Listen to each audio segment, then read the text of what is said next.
নমস্কার। আমার ইউটিউব চ্যানেলে অনেকে কোশ্চেন করেছেন যে তাদের ল্যান্ডলর্ড ভাড়া নিচ্ছেন অথচ রিসিট দিচ্ছেন না, দেব করছেন কিন্তু দিচ্ছেন না। সেক্ষেত্রে কি করণীয়? প্রথমত আপনাদের বলে রাখি যে আপনাদের জন্যই রেন্ট কন্ট্রোল আছে। আপনাদের যে মাসের ভাড়া দেও হয়েছে, ধরুন জানুয়ারি মাসের ভাড়া ফেব্রুয়ারির 15 তারিখের মধ্যে দিতে হয়, যদি না ল্যান্ডলর্ড অ্যাডভান্স ভাড়া নেয়। তাহলে 15 তারিখের মধ্যে আপনার ভাড়াটায় মানি অর্ডার করতে হবে। মানি অর্ডার রিফিউজড হলে তার 15 দিনের মধ্যে রেন্ট কন্ট্রোলের কাছে আপনাদের অ্যাফিডেভিট এবং পিটিশন জমা করে সেটাকে অ্যালাউ করিয়ে রেন্ট কন্ট্রোলে ভাড়া জমা দিতে হবে ল্যান্ডলর্ডদের ফেভারে।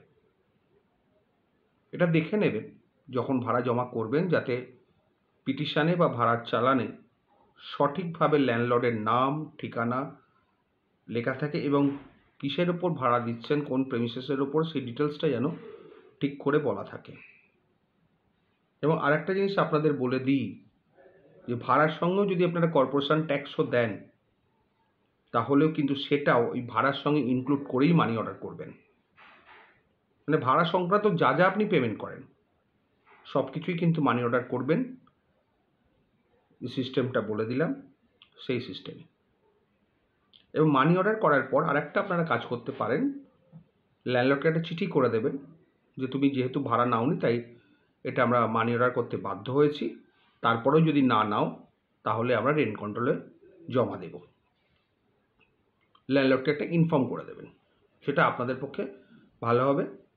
আর পরবর্তীকালে এটা ডিফেন্স হিসেবে ট্রিট হবে যে ল্যান্ডলর্ড আপনাদের কাছে ইচ্ছে করে ভাড়া নেয়নি বা ভাড়া নিয়েছে রিসিট দেয়নি। এগুলো আপনাদের প্রোটেকশন। ভাড়া কিন্তু বন্ধ করবেন না, তাহলে কিন্তু আপনাদের বিপদ আছে।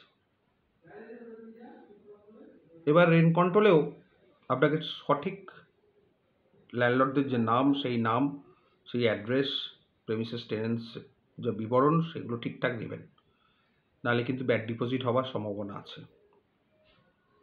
আর একটা জিনিস বলে দিই, রেন্ট কন্ট্রোলে যতই জমা দেন সেটা কিন্তু at your risk and cost. সেটা কিন্তু ল্যান্ডলর্ডরা আপনার এই জমা দেওয়ার জন্যে যে তারা কোনো স্পেশাল অ্যাডভান্টেজ দেবে তা নয়, তবে আপনি অ্যাডভান্টেজ পাবেন। পরবর্তীকালে এই ভাড়াটা আপনাদের কোর্টে জমা করতে হবে, যদি কোর্টে উচ্ছেদের মামলা ল্যান্ডলর্ড করে। একটা জিনিস কিন্তু মাথায় রাখবেন, যখনই উচ্ছেদের মামলা করে দেবে আপনার কাছে সমন চলে আসবে, সেই দিন থেকেই কিন্তু রেন্ট কন্ট্রোলে ভাড়া দেওয়াটা স্টপ করে দেবেন। তখন কোর্টে 7(1) 7(2) যে ধারাগুলো আছে ওয়েস্ট বেঙ্গল প্রেমিসেস টেনেন্সি অ্যাক্টে, সেই ধারা অনুযায়ী কোর্টে জমা দেবেন ভাড়া, নাহলে কিন্তু সেটাও ব্যাড ডিপোজিট হয়ে যাবে। তখন কিন্তু বিপদে পড়ে যাবেন যদি রেন্ট কন্ট্রোলে জমা দেন কোর্টে মামলা চলাকালীন বা মামলা সমন পাওয়ার পর।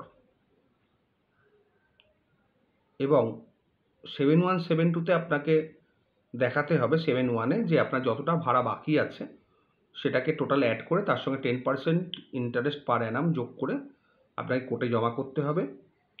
এবং 7(2)র ক্ষেত্রে বিচার চাইতে হবে যে যদি আরও কিছু বাকি থাকে বা কোনো ডিফল্টার থাকে বা কোনো চ্যালেঞ্জ করার থাকে, সেটা 7(2)র মাধ্যমে করা হয়। কিন্তু একটা জিনিস মাথায় রাখবেন, যদি আপনাদের এমও স্লিপ এবং যেটা এমও কার্ড যেটা ফেরত এসছে সেটা যদি হারিয়ে যায়, তাহলে কিন্তু আপনার এন্টায়ার ডিপোজিট রেন্ট কন্ট্রোলের কাছে ব্যাড ডিপোজিট হিসেবে ট্রিট হবে এবং কোর্ট আপনাকে অর্ডার করবে পুনরায় ওই ভাড়াটা কোর্টে জমা করার।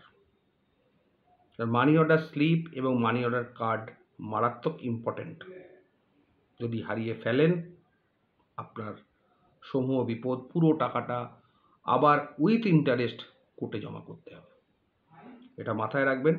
আশা করি আপনাদের কোশ্চেনের অ্যান্সারগুলো পেলেন। ভালো থাকবেন।